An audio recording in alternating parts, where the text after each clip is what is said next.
How to fix error 1603, fatal error during software installation. To error 1603, fatal error during installation fixed, try, 1. Change installation location. 2. Completely uninstall.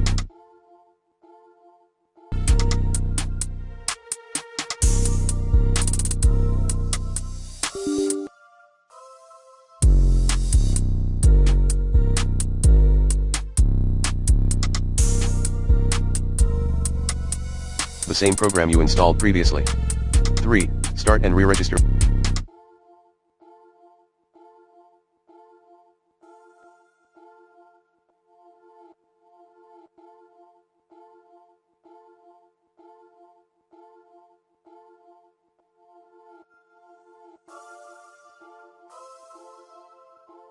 Microsoft Installer Service.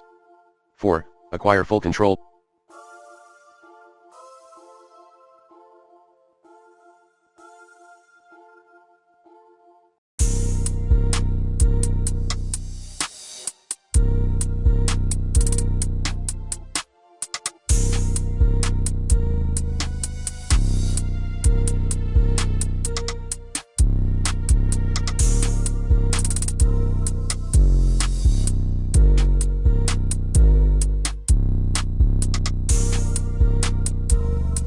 Permissions on the drive for installation.